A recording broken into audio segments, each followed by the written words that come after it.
João Patton, um missionário entre os antropófagos, 1824-1907. Perto de Dawswinton, na Escócia, morava um casal conhecido em toda a região como os velhos Adão e Eva. A esse lar veio em visita uma sobrinha, Jeanette Rogerson. Supunha-se que não houvesse muita coisa na casa isolada dos velhos para distrair a jovem, sempre viva e alegre. Mas uma coisa atraiu-lhe o interesse. Um rapaz chamado Tiago Patton, que entrava, dia após dia, no matagal perto da casa. Levava sempre um livro na mão, como se ali fosse para estudar e meditar. Certo dia, a moça, vencida pela curiosidade, entrou furtivamente por entre as árvores e espiou o rapaz recitando os sonetos evangélicos de Erskine. A sua curiosidade tornou-se em santa admiração quando o jovem, deixando o chapéu no chão, ajoelhou-se debaixo de uma árvore para derramar a alma em oração perante Deus. Ela, espírito de brincalhona, avançou e pendurou o chapéu em um galho que estava próximo. Em seguida, escondeu-se onde podia, sem ser vista, para presenciar o rapaz perplexo a procurar o chapéu. No dia seguinte, a cena se repetiu. Mas o coração da moça comoveu-se ao ver a perturbação do rapaz, imóvel por alguns minutos com o chapéu na mão. Foi assim que ele, ao voltar no dia seguinte ao lugar onde se ajoelhava diariamente, achou, preso na árvore, um cartão que continha os seguintes dizeres: a pessoa que escondeu seu chapéu confessa-se sinceramente arrependida de tê-lo feito e pede que ore, rogando a Deus que a torne crente tão sincera como o Senhor. O jovem fitou por algum tempo o cartão, esquecendo-se completamente naquele dia dos sonetos. Por fim, tirou o cartão da árvore. No momento em que se reprovava e a sua estupidez por não saber que fora um ser humano quem escondera o chapéu 2 vezes, viu passar por entre as árvores, na frente da casa do velho Adão, uma moça, balde na mão, cantando um hino escocês. Naquele instante, o moço sabia, por instinto divino, que a visita angélica que invadira seu retiro de oração fora a gentil e hábil sobrinha dos velhos Adão e Eva. Tiago Patton ainda não conhecia Jeanette Rogerson, mas ouvira falar nas suas extraordinárias qualificações intelectuais e espirituais. É provável que Tiago Patton começasse a orar pela jovem, mas num sentido diferente daquele que ela pedira. De qualquer forma, a moça furtara não somente o chapéu do rapaz, mas também o seu leal coração. Um furto que resultou, por fim, no casamento dos dois. Tiago Patton, fabricante de meias no condado de Dumfries, e sua esposa Jeanette andavam, como Zacarias e Isabel na antiguidade, irrepreensíveis perante o Senhor. Ao nascer-lhes o primogênito, deram-lhe o nome de João, dedicando-o solenemente a Deus, com oração, para ser missionário aos povos que não tinham oportunidade de conhecer a Cristo. Entre a casa própria em que morava a família dos Patton e a parte que servia de fábrica havia um pequeno aposento. Acerca desse quarto, John Patton escreveu: era o santuário de nossa humilde casa. Várias vezes ao dia, geralmente depois das refeições, o nosso pai entrava nesse quarto e, fechada a porta, orava. Nós, seus filhos, compreendíamos, como se fosse por instinto espiritual, que se derramavam orações por nós, como fazia na antiguidade o sumo sacerdote, quando entrava no Santo dos Santos em favor do povo. De vez em quando, se ouvia o eco de uma voz em tons de quem suplica pela vida. Passávamos pela porta nas pontinhas dos pés, de modo a não perturbar a santa e íntima conversação. O mundo lá fora não sabia de onde vinha o gozo que brilhava no rosto de nosso pai, mas nós, seus filhos, o sabíamos. Era um reflexo da presença divina, que era sempre uma realidade para ele na vida cotidiana. Nunca espero, quer num templo, quer nas serras, quer nos vales, sentir Deus mais perto, mais visível, andando e conversando mais intimamente com os homens do que naquela humilde casa coberta de palha. Se por uma catástrofe indizível tudo quanto pertence à religião fosse apagado da memória, Minha alma reverteria de novo ao tempo da minha mocidade. Ela fechar-se-ia naquele santuário, e ao ouvir novamente os ecos daquelas súplicas a Deus, lançaria para longe toda a dúvida com este grito vitorioso: meu pai andava com Deus, por que não posso eu também andar?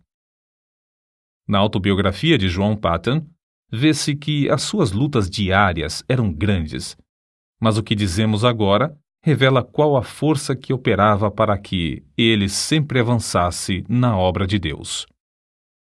Antes, realizava-se culto doméstico na casa de meus avós somente aos domingos, mas meu pai convenceu primeiro a minha avó a orar, ler um trecho da Bíblia e cantar um hino diariamente, pela manhã e à noite. Depois, todos os membros da família seguiram esse costume. Foi assim que meu pai começou, aos 17 anos de idade, o bendito costume de fazer cultos matutinos e vespertinos em casa. Costume que observou, talvez sem uma única exceção, até se achar no leito de morte com 77 anos de idade. No último dia da sua vida, uma passagem das Escrituras foi lida e ouviu-se sua voz na oração. Nenhum dos filhos se recorda de um só dia que não fosse assim santificado. Muitas vezes havia pressa em atender a um negócio. Inúmeras vezes chegavam os amigos.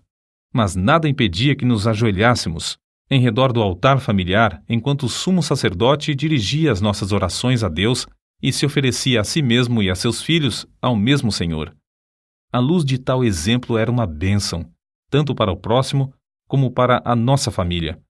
Muitos anos depois, contaram-me que a mais depravada mulher da vila, uma mulher da rua, declarou que a única coisa que evitou o seu suicídio foi que, numa noite escura, perto da janela da casa de meu pai, ouviu-o implorando no culto doméstico que Deus convertesse o ímpio do erro do seu caminho e o fizesse luzir como uma joia na coroa do Redentor. Vi, disse ela, como eu, era um grande peso sobre o coração desse bom homem e sabia que Deus responderia à sua súplica. Foi por causa dessa certeza que não entrei no inferno e que achei o único Salvador. Por meio desse ocorrido, a mulher foi salva e transformada pela graça divina. Não é de admirar que, em tal ambiente, 3 dos 11 filhos de Tiago Paton, João, Walter e Tiago, fossem constrangidos a dar suas vidas à obra mais gloriosa, a de ganhar almas. Não julgamos estar esse ponto completo sem lhe acrescentar mais um trecho dessa autobiografia. Até que ponto fui impressionado nesse tempo pelas orações de meu pai, não posso dizer. Nem ninguém pode compreender. Quando de joelhos e todos nós ajoelhados em redor dele no culto doméstico, ele derramava toda a sua alma em oração com lágrimas, não só por todas as necessidades pessoais e domésticas, mas também pela conversão da parte do mundo onde não havia pregadores para servirem a Jesus. Sentíamos-nos na presença do Salvador vivo e chegamos a conhecê-lo e amá-lo como nosso amigo divino. Ao levantarmos-nos da oração, eu costumava olhar para a luz do rosto do meu pai e cobiçava o mesmo espírito. Anelava, em resposta às suas orações, a oportunidade de me preparar e sair, levando o bendito Evangelho a uma parte do mundo então sem missionários. Acerca da disciplina do lar, eis o que ele escreveu. Se houvesse algo realmente sério para corrigir, meu pai se retirava primeiramente para o quarto de oração, e nós compreendíamos que ele levava o caso a Deus. Essa era a parte mais severa do castigo, para mim. Eu estava pronto a encarar qualquer penalidade, mas o que ele fazia penetrava na minha consciência como uma mensagem de Deus. Amávamos ainda mais o nosso pai ao ver o quanto tinha de sofrer para nos castigar, e de fato tinha muito pouco a nos castigar, pois dirigia a todos nós, 11 filhos, muito mais pelo amor do que pelo temor. Por fim, chegou o dia em que João tinha de deixar o lar paterno. Sem o dinheiro para a passagem e com tudo o que possuía, inclusive uma Bíblia embrulhada num lenço, saiu a pé para trabalhar e estudar em Glasgow. O pai o acompanhou até uma distância de 9 quilômetros. No último quilômetro, antes de se separarem um do outro, os dois caminhavam sem poder falar uma só palavra, Mas o filho sabia, pelo movimento dos lábios do pai, que este orava em seu coração por ele. Chegando ao lugar combinado onde se separariam, o pai balbuciou: Deus te abençoe, meu filho. O Deus de teu pai te prospere e te guarde de todo mal. Depois de se abraçarem, o filho saiu correndo, enquanto o pai, em pé no meio da estrada, imóvel, com o chapéu na mão e lágrimas correndo pelas faces, continuava a orar em seu coração. Alguns anos depois, o filho testificou de que essa cena, gravada na sua alma, o estimulava como um fogo inextinguível a não desapontar o pai no que esperava dele, seu filho, que seguisse o seu bendito exemplo de andar com Deus. Durante os 3 anos de estudos em Glasgow, apesar de trabalhar com as próprias mãos para se sustentar, John Paton, no gozo do Espírito Santo, fez uma grande obra na seara do Senhor. Contudo, soava-lhe constantemente aos ouvidos o clamor dos selvagens nas ilhas do Pacífico, e isso foi, antes de tudo, o assunto que ocupava as suas meditações e orações diárias. Havia outros para continuar a obra que fazia em Glasgow, mas quem desejava levar o Evangelho a esses pobres bárbaros? Ao declarar sua resolução de trabalhar entre os canibais das Novas Hébridas, quase todos os membros da sua igreja se opuseram à sua saída. Um muito estimado irmão assim se exprimiu: entre os antropófagos, será comido por eles. A isso, John Paton respondeu: o irmão é muito mais velho que eu, breve será sepultado e comido por vermes. Declaro ao irmão que, se eu conseguir viver e morrer servindo ao Senhor Jesus e honrando o seu nome, não me importarei ser comido por antropófagos ou por vermes. No grande dia da ressurreição, o meu corpo se levantará tão belo como o seu, na semelhança do Redentor ressuscitado. De fato, as Novas Hébridas haviam sido batizadas com sangue de mártires. Os 2 missionários, William e Harris, enviados para evangelizar essas ilhas, poucos anos antes desse tempo, foram mortos a cacetadas, e seus cadáveres cozidos e comidos. Os pobres selvagens não sabiam que assassinavam seus amigos mais fiéis. Assim, os crentes em todos os lugares, ao receberem as notícias do martírio dos 2, oraram com lágrimas por esses povos. E Deus ouviu as súplicas, chamando, entre outros, a John Paton. Mas a oposição à sua saída era tal que ele resolveu escrever a seus pais e, pela resposta, veio a saber que eles o haviam dedicado para tal serviço no dia do seu nascimento. Desde esse momento, John Paton não mais duvidou da vontade de Deus e assentou no seu coração gastar a vida servindo aos indígenas das ilhas do Pacífico. O nosso herói conta muitas coisas de interesse acerca da longa viagem à vela para as Novas Hébridas. Quase no fim da viagem, quebrou-se o mastro do navio. As águas os levavam lentamente para Tana, uma ilha de antropófagos onde a bagagem teria sido saqueada e todos a bordo cozidos. Contudo, Deus ouviu suas súplicas e os fizeram alcançar uma outra ilha.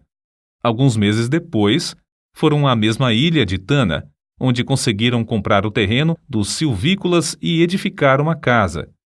Comove o coração ler que construíram a casa sobre os mesmos alicerces lançados pelo missionário Turner 15 anos antes, o qual teve de fugir da ilha para escapar de ser morto e comido pelos selvagens. Acerca da sua primeira impressão sobre o povo, Paton escreveu: fui levado ao maior desespero. Ao vê-los na sua nudez e miséria, senti tanto horror como compaixão. Eu tinha deixado a obra entre os amados irmãos em Glasgow, obra em que sentia muito gozo para dedicar-me a criaturas tão degeneradas.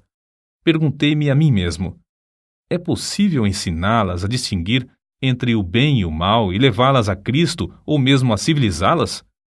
Mas tudo isso eram apenas sentimentos passageiros. Logo senti um desejo tão profundo de levá-los ao conhecimento e amor de Jesus como jamais sentira quando trabalhava em Glasgow. Antes de completar a casa em que o casal Paton iria morar, houve uma batalha entre 2 tribos. As mulheres e crianças fugiram para a praia, onde conversavam e riam ruidosamente, como se seus pais e irmãos estivessem ocupados em algum trabalho pacífico. Mas, enquanto os selvagens gritavam e se empenhavam em conflitos sangrentos, os missionários entregavam-se à oração por eles. Os cadáveres dos mortos foram levados pelos vencedores a uma fonte de água fervente, onde foram cozidos e comidos. À noite ainda se ouvia pranto e gritos prolongados nas vilas em redor. Os missionários foram informados de que um guerreiro, ferido na batalha, acabara de morrer em casa. A sua viúva foi estrangulada imediatamente, conforme o costume, para que o seu espírito acompanhasse o do marido e lhe continuasse a servir de escrava. Os missionários, então, nesse ambiente da mais repugnante superstição, da mais baixa crueldade e da mais flagrante imoralidade, esforçavam-se para aprender a usar todas as palavras possíveis desse povo que não conhecia a escrita. Anelavam falar de Jesus e do amor de Deus a esses seres que adoravam árvores, pedras, fontes, riachos, insetos, espíritos dos homens falecidos, relíquias de cabelos e unhas, astros, vulcões, etc. A esposa de Patton era uma ajudadora esforçada e, dentro de poucas semanas, reuniu 8 mulheres da ilha a quem instruía diariamente. 3 meses depois da chegada dos missionários à ilha, a esposa de Patton faleceu de malária e 1 mês depois, o filhinho também morreu. Quem pode avaliar as saudades de Patton durante os anos que trabalhou sem ajudadora em Tana? Apesar de quase haver morrido também da mesma enfermidade, de os crentes insistirem para que voltasse à sua terra e de os indígenas fazerem plano após plano de matá-lo, esse herói permaneceu orando e trabalhando fielmente no posto onde Deus o colocara. Um templo foi construído e um bom número se congregava para ouvir a mensagem divina. Patton não somente conseguiu reduzir a língua dos tanianos à forma escrita, mas também traduziu uma parte das escrituras, a qual imprimiu apesar de não conhecer a arte tipográfica.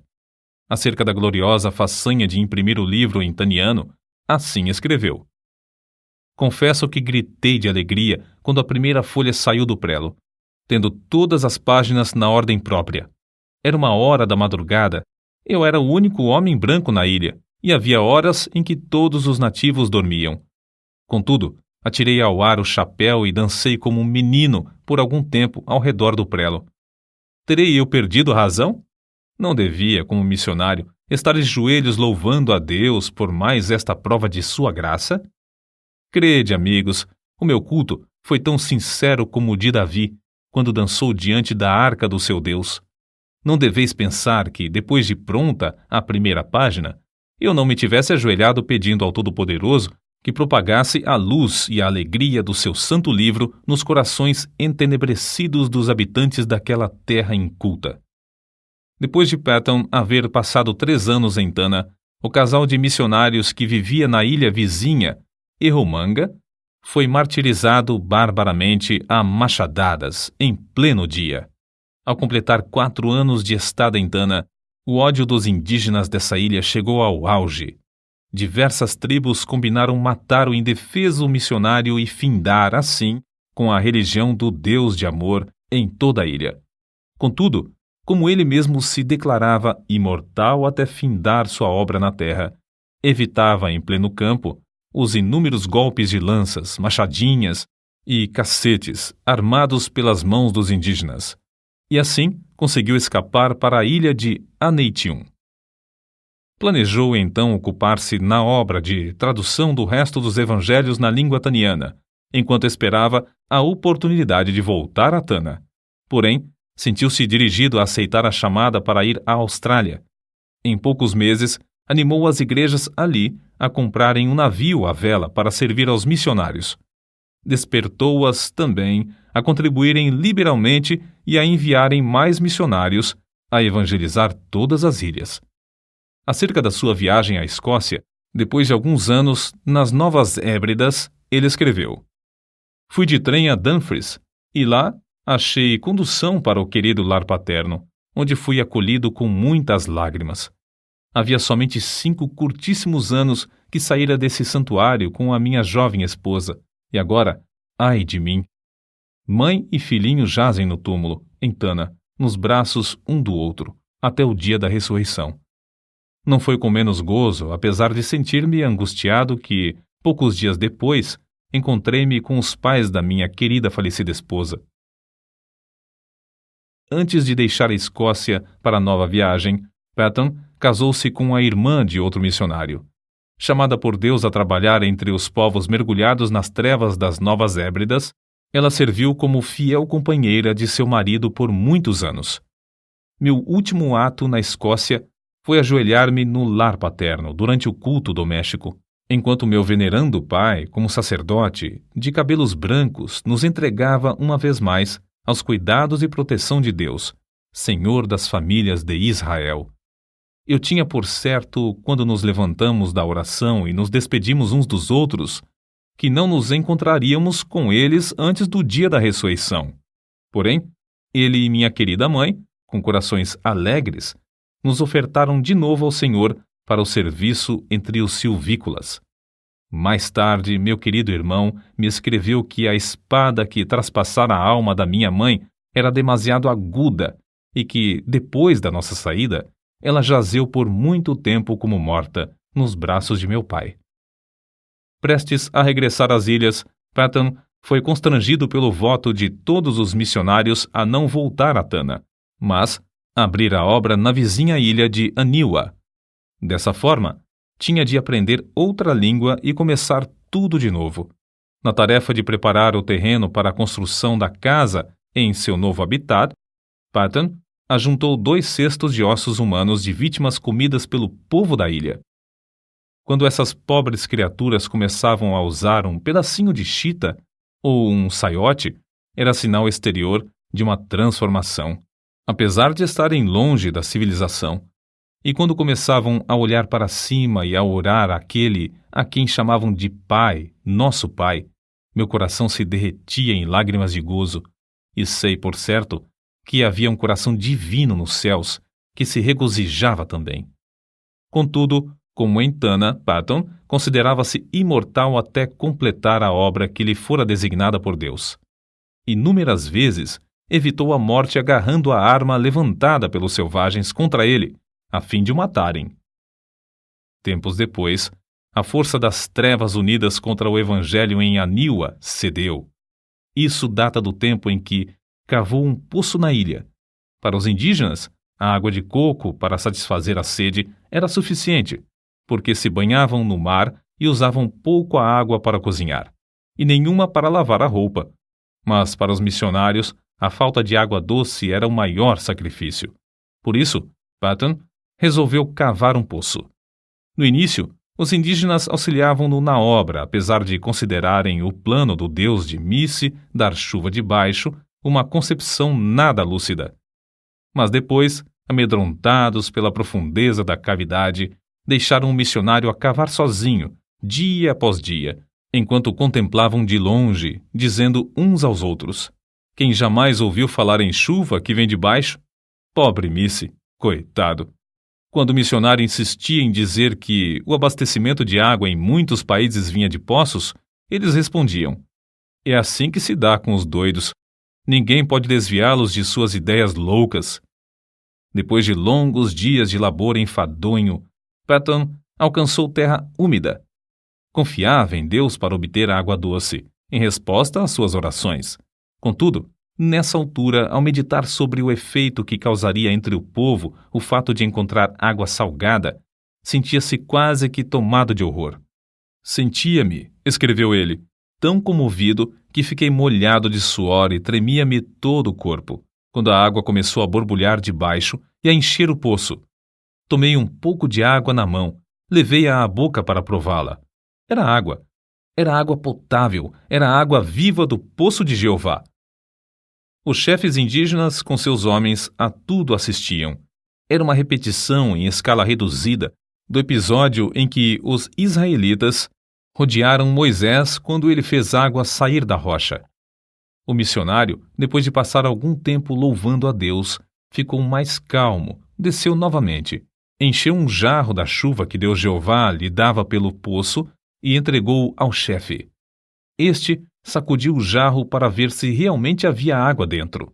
Então, tomou um pouco na mão e, não satisfeito com isso, levou à boca um pouco mais. Depois de revolver os olhos de alegria, bebeu-a e rompeu em gritos. Chuva! Chuva! É chuva mesmo! Mas como a arranjou? Patton respondeu. Foi Jeová, meu Deus, quem a deu da sua terra, em resposta ao nosso labor e orações. Olhai e vede por vós mesmos como borbulha a terra. Não havia um homem entre eles que tivesse coragem de chegar perto da boca do poço.